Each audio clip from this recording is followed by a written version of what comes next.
Você está começando na fonoaudiologia, seja como aluno ou profissional, e deseja entender mais sobre o Guia de Orientação na Avaliação Audiológica?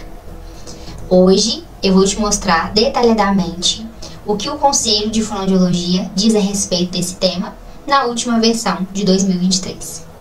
Para quem não me conhece, meu nome é Késia, sou fonoaudióloga pela PUC Minas e atualmente trabalho com indicação, seleção e adaptação de aparelhos auditivos no público adulto e idoso em Belo Horizonte, Minas Gerais. No vídeo de hoje, nós vamos falar sobre dois temas: Weber audiométrico e audiometria vocal ou alogoaudiometria. Tópico 3.3, Weber audiométrico. Esse procedimento ele é fundamental no diagnóstico da audiometria clínica para verificar a presença de gap aéreo ósseo, sendo mais eficaz para as frequências baixas. Aqui, a gente precisa já começar, na verdade, o raciocínio clínico ele deve começar desde o início do exame. Mas aqui a gente já também precisa estar com aquele olhar atento, porque os resultados têm que conversar um com o outro. Então, ele vai ser realizado na intensidade de 15 decibéis acima do limiar de cada via óssea testada. E o vibrador ele tem que estar posicionado aqui, na fronte do paciente. Então, ele vai estar posicionado aqui, na fronte do paciente, tá bom? Então, realizando o procedimento, a gente vai testar. E aí, o paciente vai falar de qual lado que ele escutou. Colocou na intensidade, o paciente vai falar qual lado que ele escutou. E aí, a gente vai marcar. Depois de marcar, ou já durante essa marcação, a gente vai precisar interpretar o resultado. Então, aqueles pacientes com audição normal ou perdas auditivas simétricas, não ocorre lateralização. Geralmente o paciente fala que escutou aqui, no meio.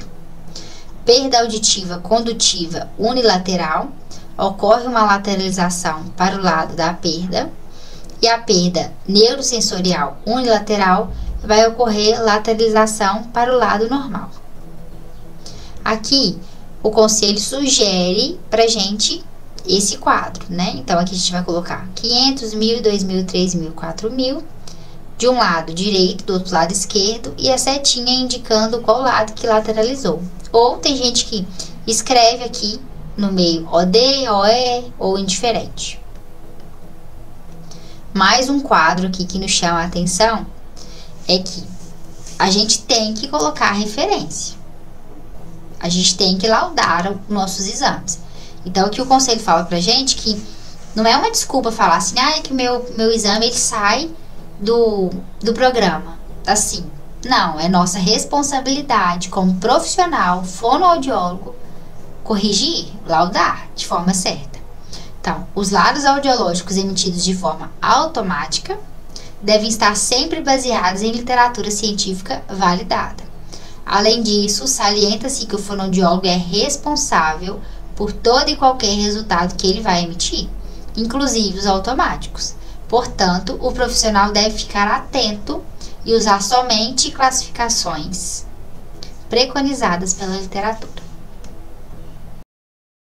Em relação à audiometria vocal ou à alogoaudiometria, o conselho sugere para a gente apenas um quadro de classificação de 2012. E esse quadro nós vamos utilizar para classificar o IPRF ou IRF. A logoaudiometria ela é um teste que vai avaliar a habilidade do indivíduo de detectar e reconhecer a fala. Isso aqui, gente, em ambiente silencioso, né? Dentro da cabine. Então, a gente faz de um lado, faz de outro. E aí, depois a gente vai colocar a porcentagem que esse paciente acertou. Determinar o limiar de reconhecimento de fala, o limiar de detecção de voz, o índice perceptual de reconhecimento de fala.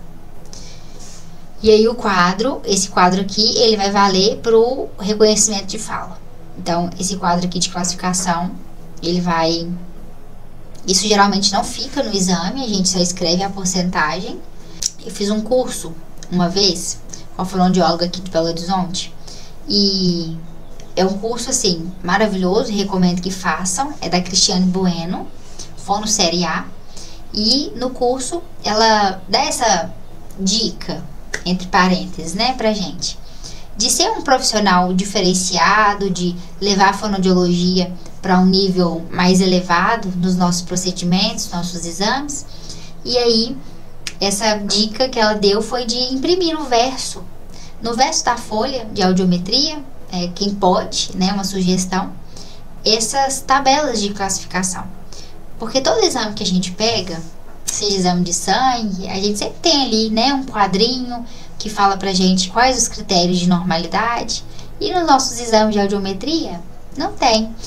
Eu que trabalho com indicação e seleção de aparelhos auditivos, eu recebo os pacientes com aquele resultado da audiometria, ali a audiometria impressa.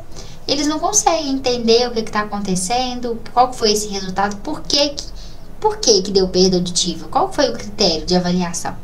Né? E eu sei que durante o procedimento, a realização do exame, a outra parte da fonoaudiologia não tem esse tempo e para poder explicar para o paciente o resultado, né? Então é interessante colocar no verso essas tabelas do nosso conselho para o paciente ter ali em mãos qual foi o critério de classificação que a gente utilizou para dar aquela perda auditiva ou para normalidade.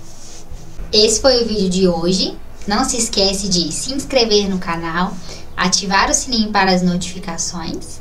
No próximo vídeo, nós vamos continuar a falar sobre o guia de orientação na avaliação audiológica dos sistemas de conselho de fonoaudiologia, a versão mais recente de 2023.